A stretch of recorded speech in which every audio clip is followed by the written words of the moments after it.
পরবর্তী প্রশ্ন হচ্ছে, আমার এক বোন নতুন করে দিনের পথে আসছে। এখন সে সংসারের কাজকর্ম, মাকে সাহায্য করা তেমন কিছুই করে না। সারাদিন নামাজ রোজা ইসলামিক বই পড়া নিয়ে পড়ে থাকে। এমনকি ঘরে মাহরাম ছাড়া অন্য কেউ থাকলে রুম থেকে বের হবে না।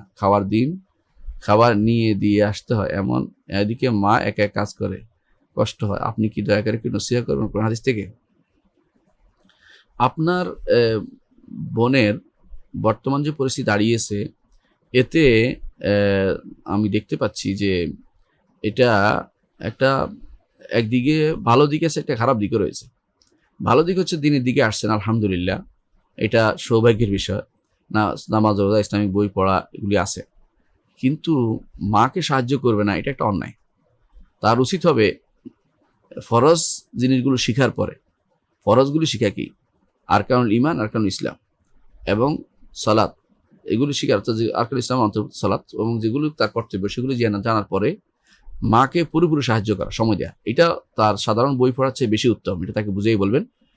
দ্বিতীয়ত, তিনি একটা ভালো কাজ করেন, ঘরে মাহরাম ছাড়া অন্য কেউ আসলে রুম থেকে বের হন, এটা একটা ভালো কাজ। এটাকে আপনি খারাপভাবে দেখবেন না, বরং ওই সময় তার খাবার যদি ঘরে দিয়ে আসতে হয়, এটাও করতে হবে আপনাদেরকে। কারণ ঘরের ভিতরে নন মাহরাম লোক বসে থাকবে কেন?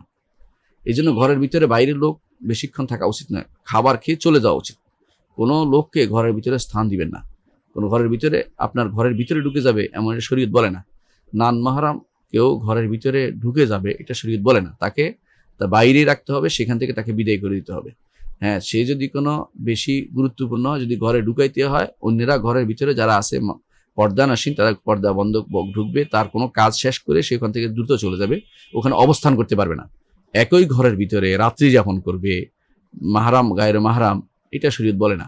যদি হতেই হয় অবশ্যই দরজা বন্ধ থাকবে, অবশ্যই সেটার মধ্যে আলাদা সেক্টর থাকবে যেখান থেকে তার দ্বারা অন্যায় বা অশ্লীলতা করার সুযোগ না থাকে, বিষয়টি নিশ্চিত হতে হবে।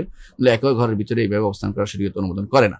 তো আপনার বোন এই অংশটুকু ভালো করছে, যে অংশটুকু তিনি মাহরামের সামনে খাবার দেওয়ার জন্য বের হয় না, খাবার দেওয়ার সাহায্য করার জন্য বের হয়, এটা ভালো কাজ। কারণ তার নান মাহরামের সামনে তার বের হওয়া এইভাবে উচিত নয় এবং জায়েজও নয়, এবং তাকে বাধ্য করা উচিত নয়। আশা করি বুঝতে পারছেন।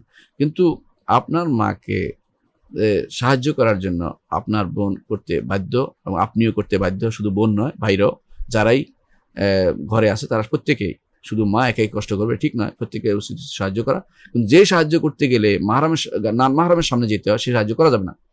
যদি আপনার ধরেন আপনার বোন, আপনার মা তার ভাইয়ের ছেলেকে ডেকে আনছে ঘরের ভিতরে, আর দেখে বস, এখন বসাই রাখছে, এখন আপনার বোন কিভাবে সেখানে যাবে?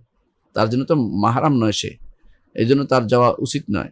তো আপনার মা তিনি যদি কোনো আপনার বোনের খেদমত চায়, তার উচিত হবে ওই ছেলেকে ঘরের ভিতরে যেন না ডাকে, সে বাইরের কাছারিতে অথবা এমন জায়গায় রাখবে যেখান থেকে ঘরের ভিতরে ঢুকতে হলে অনুমতি লাগে, সেখানে রাখবে।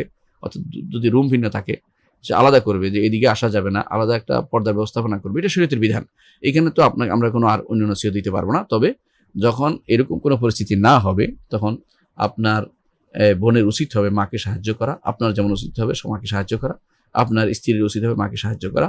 শুধুমাত্র মা রান্না বান্না করবে আর আপনারা শুধু খাবেন, খাবার দিয়ে আসতে হবে, এটা কিন্তু একটা অন্যায় কাজ, এবং মায়ের উপরে অনেক করে জুলুম চাপানো, এটা একটা হারাম কাজ হবে, এরকম ঠিক কাজ হবে না।